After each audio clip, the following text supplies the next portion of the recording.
Hi, welcome back to my channel. Today we're going to be talking about some, frankly, just pretty crappy MLM science. Before we get into that, my Instagram is up on the screen here if you want to follow me there and hang out in between uploads, as well as it'll be linked down below in the description. With that being said, we'll just go ahead and jump right in. So for this video, I was actually initially going to do just a regular MLM fails reaction video.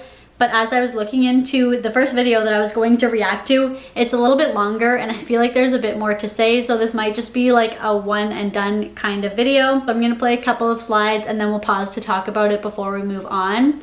But it's definitely really interesting. I'm sure you saw in the title, but we get into some kind of like conspiracy type of ideas. So I will play those now. I'm gonna play the first couple of slides. This is kind of juicy. So about 2 years ago, I was on a trip and it was a late night and we were just having a good time. And my friend Amanda and I were like, she's another hairstylist. We just got to talking and asking about hair care brands because we're both with a large anti-aging vegan hair care brand. We've got a lot of competitors. And so we just started asking questions and going down this rabbit hole of like, okay, well, who owns this? Who owns this? Who owns this? And going on up the line. And it was insane what we found, that basically like there's only a handful of people, a very small handful of people that own just about everything that we consume, whether it's beauty products, food, anything consumable. So let me break this down for you. You go to the grocery store and you look at the shelves full of different bottles, different shapes, competitors, and shapes, different packaging, different flashy labels, different brands, and it's called the illusion of choice. Like, it's an illusion. Because out of 182 different beauty companies, and I'm just gonna stick within like hair care, skin care, perfumes, that kind of thing. Out of 182 different companies, they all fall under 7 umbrellas. So 7 different companies own 182 different brands. Well, you think, okay, but that's 7. That gives you some variety. Well, it turns out if you go on up the line, they all share the same major shareholders. These shareholders have an influence on marketing. They have an influence on shapes, different manufacturing. They have an influence on quality. And these shareholders also hold investments in other areas, if you know what I mean.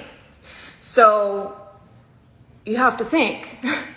The EU bans something like 1,300 different ingredients, right? The United States only bans something like 40.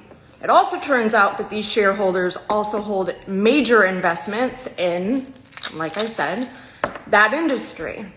So why wouldn't we ban more ingredients here in the United States? Well, when the people producing your products have a financial interest in other areas, I mean, toxic ingredients, what do they do to people? They can cause autoimmune disorders. They can cause all kinds of manufacturing disorders. They can cause all kinds of other issues.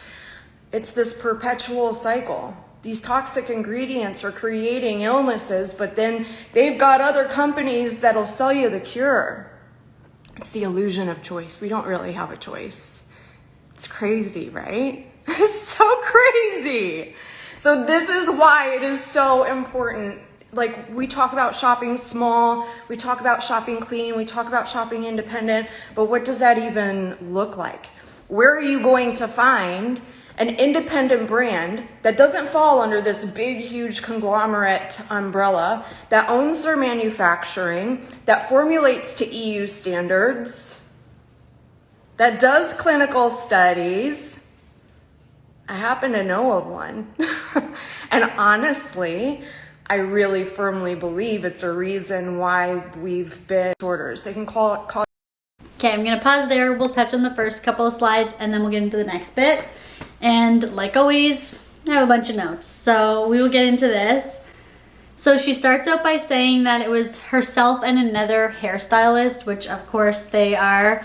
asking about hair care brands because they work with a large anti-aging vegan hair care brand with a lot of competitors. Obviously, we know right away it is Monat. And they said they were down the rabbit hole of wondering like who owns this brand, who owns that brand, etc. and so on. And it was insane what they found. That's her words there. So she was saying that it's only a handful of people who own majority of the products you can consume.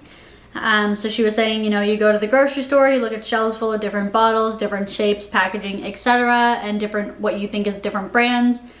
And she was saying it's called the illusion of choice. So I love how she used that because it's very clear that she heard that once and was like, ooh, that sounds really intelligent. I'm going to talk about that. And so she said that 182 different beauty companies are all under 7 umbrella companies, like 7 bigger companies. And she was saying, as you saw there, that they hold investments in other areas and shakes a bottle. So she's saying they have investments in the pharmaceutical industry, and that the EU bans 1,300 ingredients, which we hear this all the time where they talk about formulating to EU standards. But what I will say is most products that are for sale in places like America or Canada are also for sale in Europe. Obviously not all of them, but I would say like they say this to try to sound like that's a really special thing or that's really rare, but majority of the products that you can get in America, you can get in Europe that are the exact same formulation, you know, same exact ingredient list. Some of them are even like made in Europe and then shipped to the States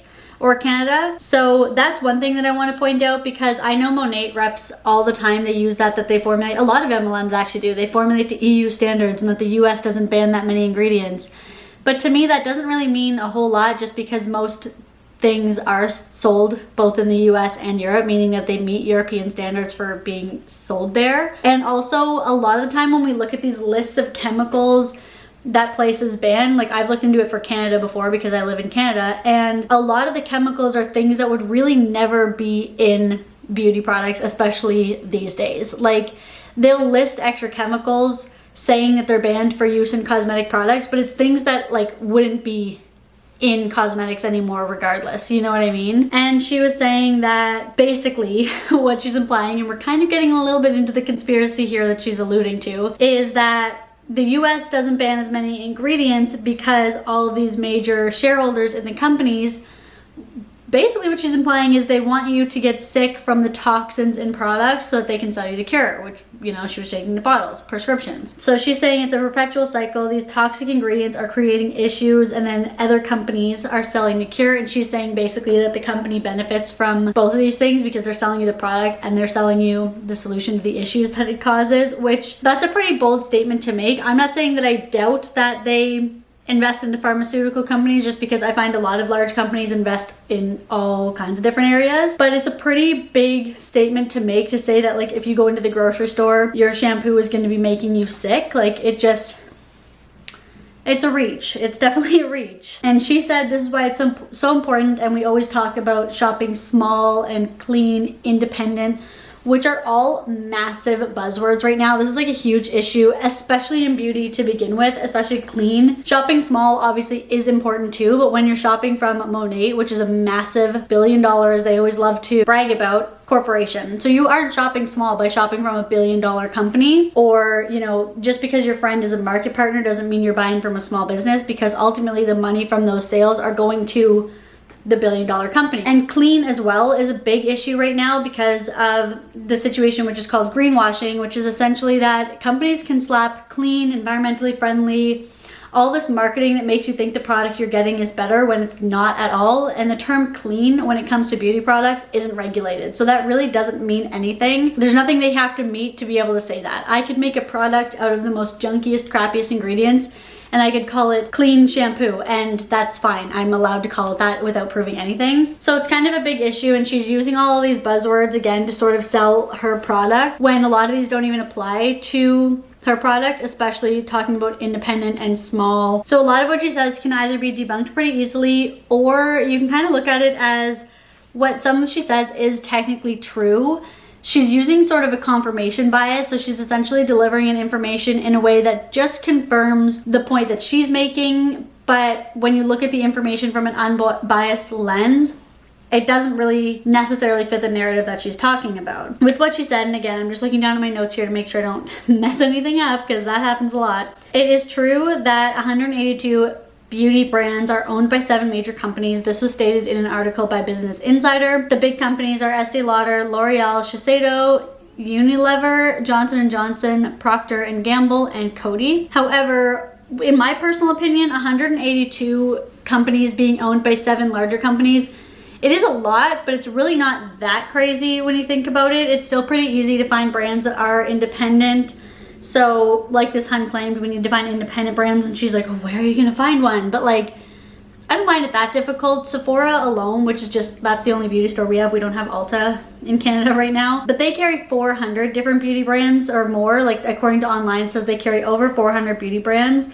So while some of these are gonna be owned by those big 7, a lot of them also aren't, because obviously 400 and 182 are very different numbers. So hopefully you get what I'm saying with that. It's not that hard to find different companies, and a quick Google search can tell you who owns these companies, so you can see if you even care if they fall under these 7 major brands. You can check that out. But honestly, like I said, it's not necessarily the worst thing that a bigger company owns a smaller company. Like that's not necessarily inherently bad, or it doesn't mean that the product is inherently bad. Now, like I said, the conspiracy that she's alluding to here is that these big companies also invest in big pharma, pharmaceutical companies, and the idea or problem behind that is essentially these companies want people to become sick from their food, their products they're using, etc. and so on, so they can sell them the cure. Now, she did make this sound like a specifically American issue by mentioning that the EU bans 1,300 ingredients, whereas America only bans 40. That's what she said.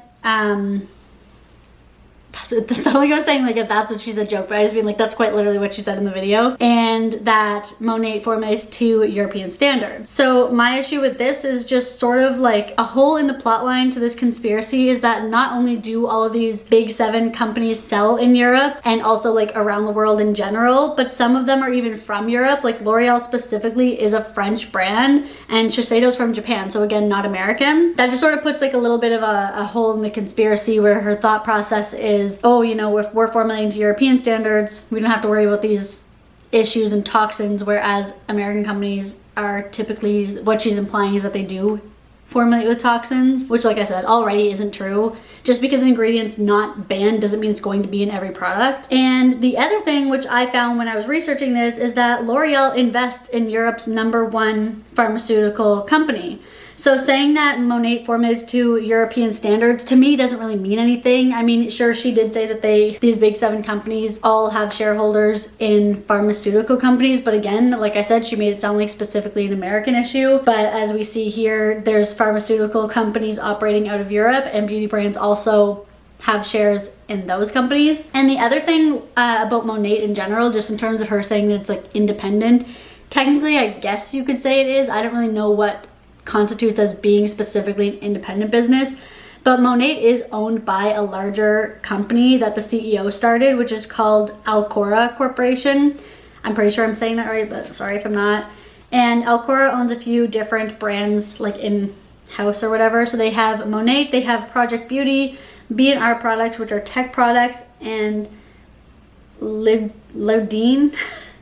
I'll put it on the screen because I have no idea how to say that, which works tirelessly to offer solutions to problems of everyday life, situations we all know as muscle aches, stress, a few extra inches in the abdomen, or need to hydrate and improve our skin and hair. So that's a very loose definition to me. It sounds like supplements, but I'm not entirely sure. That's just taken directly from their website. So, and the other interesting thing when looking into this, and again, I'm sorry, I'm reading directly from my notes, but Alcora Corporation, which is the one that owns Monat, that was created by the founder. Their primary industries are listed as office administration services, household appliances, electrical and electronic goods, merchant wholesalers, drugs and druggists, sundries, merchant wholesalers, household appliance manufacturing, which that's a friggin' mouthful, I'm sorry. But as you could see in there, it does list drugs, which I would assume comes from that other company that does like supplements and things. That just makes me want to ask who's selling the cure to us again, because it doesn't really seem like Monat is entirely disconnected from that world the way that she made it sound like. And I mean, Monat even sells supplements as well, which obviously supplements and and prescription drugs are two totally different things. But ultimately at the end of the day, like supplements are meant to help with like maybe ailments or things like that. A lot of people will say like this helps your digestion, it helps your immunity. Like they go on about all these things. So you could, and I'm not saying you should, but you could apply her same logic and say, well,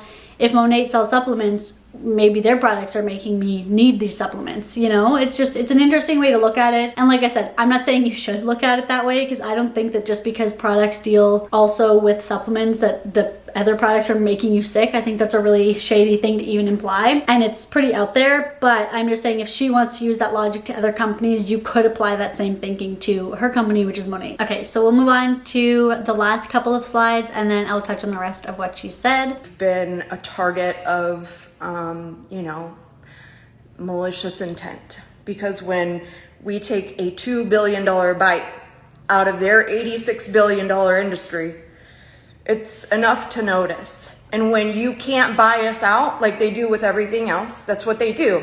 If there's an up and coming beauty brand that is like really pumping, gaining a cult following, they're doing sales, like they're gonna sweep in, buy them up, give them an offer that they can't refuse, and that way they have control of the market. They want full control of the market. They want control over what you are putting on and in your body so they can sell you the cure.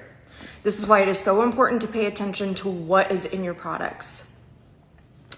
There's this big push for like green, clean. That's because people are starting to pay attention. If you have been a target, if you have questions about the ingredients that are in your products, you can use apps like Think Dirty and things like that. But also turns out they've got investors too. So you're not always going to get the truth. Isn't this wild? It's so wild. It's so wild. But it's not just like our beauty products. It's everything that we consume. You know that that powdered, I don't want to say any names, that powdered chocolate milk that we all grew up on as kids, you know the brand, what I'm talking about. They are a major owner of everything that we consume, whether it's food, beauty products, cleaning products. Yeah, they want full control. But they also own, like I said, the other side of that. So it's wild. So pay attention to what you are putting on and in your body. If you have questions about ingredients or if you have pay attention to what you are putting on and in your body. If you have questions about ingredients or anything, let me know. If you have more questions about this, let me know. But yes, absolutely. We need to be more careful about what we're consuming. They know that you're going to go to the grocery store and pick up a shampoo based on like the fancy fluffy label, how it smells, all of that. Most people aren't taking a look at the back. If you're paying $3 for shampoo, you're going to get $3 quality of ingredients. I know it isn't a conspiracy, it's the truth. So wild. Okay, guys, let me see. I took notes. Nope, that's about it. If you want to know the name of the shareholders, let me know, because turns out they own just about everything that we own, that we pay attention to what you are putting on it. Everything.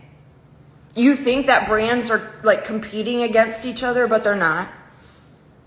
They share the same stakeholders. The same major stakeholders. Coke versus Pepsi, yeah, that's not a thing. They share the same major stakeholders. Isn't that wild? Okay, I'll put it as an IGTV. I'm gonna go drink my coffee and go dig into some more conspiracy. You guys have a good one. I'll see you later. Bye. Okay, that's the last part. Not as much to touch on because I kind of already talked about a lot of it in the beginning there. So the first bit of what she said is there's a reason why they've been the target of malicious intent, because they've taken a $2 billion bite out of their $86 billion industry, which it's funny to me because just before this she was talking about how it's important to shop small, but then you're saying you're taking a $2 billion bite out of a massive industry. So like small business who, I'm sorry. And she also said they're the target of malicious intent. But the thing is, a lot of the people who don't like Monat are people like myself. I have no business giving a single shit about the $86 billion cosmetic industry. I have no benefit if Monat doesn't do well. It doesn't impact me whatsoever. And a lot of people who don't like Monat, it's simply because the business structure, one, it has nothing to do with the products, whether they're clean or not. It's solely the business structure. And two, it's the lawsuits. So when she says they're the target of malicious intent, I wish she had elaborated on that or what exactly malicious attacks they've been under, because there have been lawsuits, tons of them, against Monat for people losing hair. But again, those are by individual consumers who have had some frankly horrifying results from using Monat products, so they're suing to get compensated. And the other thing that they've been through, which maybe this is what she meant by malicious attacks, but she could be referring to when the Florida Attorney General's office filed against Monat, and they had signed off agreeing that they would stop falsifying claims about what their products can do, as well as to not use stock images to sell. But again, that's more of an issue that Monat caused themselves by making false claims. I have a whole video about that, which I can link down below, or it's in my anti-MLM playlist. But yeah, I don't know. So I don't really know what she means by they've been the target of malicious intent. I think that everything that Monat has gotten has been deserved and has been a product of their own actions. But anyways, and then she said that's why when you can't buy us out like they do with other brands, because they want control over the market, so they can control what you're putting in and on your body so that they can sell you the cure, which again, we already touched on that. And I mean, I don't 100% disagree, just because it's not surprising that, you know, we live in a capitalist society, and this isn't specific to just America. The whole world is like this, unfortunately, where that's capitalism, you know? Big brands own smaller brands. They want you to feel like they're competing for your dollar when they're not, and when the money's all going into the same major industry. That's just sort of like a worldwide issue at this point. And Monat isn't necessarily like outside of that either. And then she mentioned like the powdered milk company, which I'm assuming she means Nestle, who does own a lot of other companies. But like, it's just funny to me that she's talking about powdered chocolate milk and how you have to watch what you put into your body, as if like anyone thought powdered chocolate milk was healthy for you. Like, duh, it's not. And then the next thing she said, which was again speaking of green and clean, there's this big push for green, clean beauty because people are paying attention.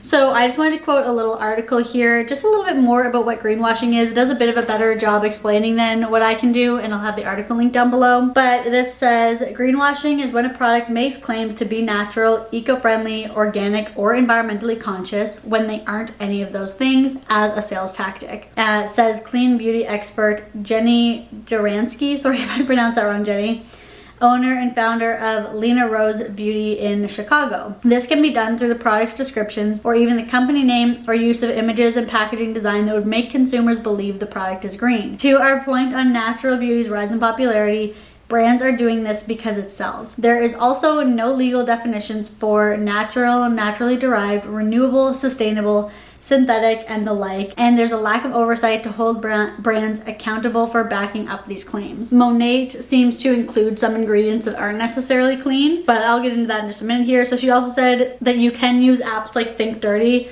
but that they have investors too, which like most things have investors. Like pretty much every company has some type of investor or like a parent company. And the other thing that's frustrating about that is she says you can use Think Dirty, but they have investors too. So, you know, like she's saying don't necessarily take everything they say to heart, but it's like, what do you recommend instead then? You can't just say you can use this, but it's no good, and then not provide an alternate solution. And it also makes me wonder, because wouldn't Monat then fall into that same line where it's like you're not backing anything up, so why should we believe Monat's claims either? I don't know. I just feel like a lot of the times in MLMs, a lot of the times the reps will sort of use facts like this to bring down other companies, but they don't ever say how their company's any different. And that's something I've noticed a lot, specifically in this example with Monat, but I find a lot of them, especially when it comes to like natural, like Young Living with the oils, Arbonne supplements, all of that, they talk about how awful other companies are and how many synthetics and chemicals are in other products, and ooh, ours isn't like that, and blah blah, but they don't tell you how you can fact check that. They don't prove that at all. So it's like, why should you just blindly believe any of that? You obviously the answer is you shouldn't, but they never really explain that. I feel like their whole point is to put down another brand, but it's like, if you can't sell your product without bashing another brand or without saying this brand is bad because this and mine's different, but you're not telling me why yours is different, then that to me sounds like the product itself just isn't actually that great, because it should be able to sell itself without mentioning other products. Hopefully that makes sense what I'm saying there. And she was just going on to say, you know, pay attention to what you put into your body. If you pay $3 for a shampoo, you're gonna get $3 quality. But what I wanna know then is, I looked up an article about is Monat greenwashing. The overall consensus this was pretty much yeah for the most part that it is. And I do have an article here which I will link down below. It's from ancestralnutrition.com and it's an unbiased review of Monat. So in this one they break down all of the ingredients. I'm not going to get into every single ingredient because I can't even pronounce half of them and I don't know what most of them even mean or do. I'll link it down below in case you want to read more into it. But this is sort of like the overview of what they had to say. So they write about the company's history and their culture, and they like that they're a family-owned business, but they don't like that they've emailed the company numerous times asking for clarification of ingredients and have received no response, which is pretty interesting because obviously that should be pretty important. And so they said, my immediate concerns were seeing fragrance on the ingredient list numerous times, as well as ingredients made with polyethylene glycol, which is PEGs. I also emailed to further inquire about their use of folic acid, which is synthetic and linked to cancer apparently. Which again, I don't know enough about that to have an opinion, but this is just what they're saying. Versus folate, which is naturally occurring in their hair supplement product. I first emailed them February 27th and as of mid-March have received no response again. As we move on, they said that over 1,500 ingredients masquerade under the term of fragrance. The other thing they said, which again, everyone should do their own research, but they did say that they pick ingredients apart and back up the information with reliable scientific data. If there is no well-established data for an ingredient's toxicity level, they won't discuss it. And in Monat's advertisement, they say that they say no to toxic ingredients, which include parabens, silicones, sulfates, phthalates, PEGs, which was the one we just mentioned, mineral oils, harmful colors, and harmful fragrances. And the author of Ancestral Nutrition said, oh really, because fragrance is on the ingredient label of several Monat products. No phthalates. Phthalates are often hiding under the umbrella term of fragrance. No PEGs. What about the, I'm not gonna be able to say this, Stereth 21 or Cetereth, I don't know, 20, I'll pop them on the screen. Both are PEGs and both are found in Monat products. So the fact that this company lists the ingredients as toxins shows they know that they are harmful, but then they go on to have the audacity to use them in their products. This is not okay, it's flat out dishonesty, and women need to know. I would say anyone needs to know, but I agree. And then they break down like the list of a bunch of ingredients. I'm not gonna go through it all because they're like massive lists, and like I said, I'm not gonna be able to pronounce probably 90% of what's on there. But the overall consensus seems to be that they do include a lot of the toxins and ingredients that they say they don't include. Now, I'm not gonna say, just because I haven't read enough about this, I haven't researched enough about this, I'm not gonna say for sure whether those ingredients are truly toxic or harmful because I know that greenwashing is a thing, and honestly, every ingredient is chemical. So to say like chemical free, it doesn't really mean anything because like everything on earth is made up of chemicals. Like natural occurring substances are chemical. I just found that really interesting because they're talking about how if you go to the grocery store and pay $3 for a shampoo, you're gonna get $3 quality. And where we know that greenwashing is a huge issue, it's interesting that you can also pay $40 for a Monat shampoo and you're kind of having the same issue where you don't know, is there bad ingredients disguised under the fragrance category in this ingredient list? Why do they say they don't include fragrance when they do? Why do they say they don't include silicones when they do? She just goes on to pretty much end the video, say she's gonna go dive into some more conspiracies, which like, fair enough, I guess. You do you. So I'm gonna read the caption. So this was shared by that anti-MLM girl whose Instagram will be linked down below like I always do in my sources. And they wrote a really great caption. So it says, because burning toast wasn't enough anymore, which if you haven't seen that, I did react to that in a video. But anyways, the Monat science is just like, it's reaching new heights right now. The Monat Huns are now turning to conspiracy theories and sleuthing to try to manipulate the masses. Swipe for a gem of a video a follower sent me. Warning, it and my captions are long, but so worth it in my opinion. I honestly don't even know where to start with this one. How about duh, everyone knows corporate America, well really the whole globe is set up like that. Ever heard of a parent company? You didn't uncover some hidden truth, hun. Or how about the fact that you're literally trying to scare people into buying your overpriced shampoo? I don't pretend that the world is all sunshine and rainbows. I know there are some slimy people out there, top level MLMers anyone, but come on, the world isn't that terrible and people aren't out to get you or make you sick. Big time investors diversify their portfolios and invest in different industries. Likewise, big corporations often acquire lots of brands in the same or similar industries because each brand is going to serve a different niche in the market. That way, the parent company, there's that term again, can maximize their overall share. It's not some big conspiracy, calm down. So I just have to pause there because that is 100% true. This is kind of what I was trying to get at, but they said it in a much more neat and tidy way than I was able to. But I agree with this, and I think that the idea that everything is trying to poison us and making us sick and everything is just, It's so harmful, and it's just a scare tactic that even these big companies that she's so against use to sell to you. And I think if you have to sell your product by saying, like, by scaring people out of using their other products, your product probably isn't that good, because it should be able to sell itself. And then she says, not to mention, if say L'Oreal bought Monat, you don't think the Huns would use that to boost their credibility? I can hear the IG lives now. Such a good point as well. Again, they're always putting these companies down, but until it serves a different purpose, then all of a sudden, oh, this is such a great thing, this really big company, or like whatever. And don't even get me started on the whole we do clinical testing claim. Just because something is tested doesn't mean anything. What were the results? What was tested? Who paid for the test, etc. And that's a good point too. And I wanted to read a couple of the comments too, just because I find they're always really insightful. And like I said, sometimes people are able to put things into way more concise wording than what I'm able to. Someone called Undercover Scientist said, this is too funny. Monat is owned by Alcora Group, making it one of 4 private companies. She's part of the problem. I own stock in a pharmaceutical company. Does this mean I hope people get sick? No, I just wanted a safer stock option. Yeah, that part.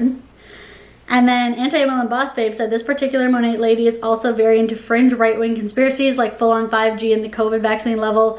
Kind of detracts from her credibility in my opinion. And that's another good point too. So obviously I can't back that up. I don't even know who this person is, so I can't even look into that. But I can't see that being false. The thing with these conspiracies and with this type of information being put out is it often almost has the opposite effect of what you want it to. So this MLMer is hoping that by speaking on these conspiracies that she can increase her credibility, increase the credibility of the brand she's trying to sell, and get people to switch their beauty products over to Monat. That's the end goal, really. But when you're talking about these conspiracies and you're not providing any like legitimate research, no legitimate resources, nothing of the sort, then, you know, it doesn't really hold a lot of validity. And sometimes it actually makes your point less valid, because it's like, if you're talking about all these other conspiracies, why would we believe this one? I don't know. And the last comment I'll read is someone said, oi, I love when she talks about these companies that are out to promote for their own financial interest. Yeah, MLMs don't encourage their reps to do that at all. Sarcastic eye roll. Which, exactly. The girl in the video is saying that these companies are bad because they're promoting their products for like financial gain, and you know, they're buying out other companies and creating the illusion of choice for financial gain so that they can like rule the market and blah blah blah. But that's like, first of all, it's just business. Like, why would they not be trying to sell? That doesn't make any sense. But also, MLMs will literally spew out the biggest bullshit just for financial gain for themselves, like the MLMer themselves, who want to either secure a sale or to get someone on their downline so that they can make some money. And the company as a whole, as well as we've seen specifically with Monat, are often criticized or reprimanded for using false selling practices or just shady, unethical selling practices. So I just find it really interesting that they're calling out these brands with far more credibility than really any MLM has for doing the exact same thing that MLMs do. If anything, MLMs do it in a worse way, because as we know, the FTC literally considers them in the same realm as pyramid schemes. So that kind of says everything it needs to, I would say. But with all that being said, I think that's pretty much everything I have to talk about with this one. I'm gonna leave it there. I was gonna make this like an MLM fails video, but I feel like that was pretty long on its own and pretty interesting on its own. Let me know what you think down below. If you think it just sounds like a crazy conspiracy, go ahead and hit the like button on this video if you enjoyed it, and subscribe so you can see more videos like this. I'll catch you in the next one. Bye.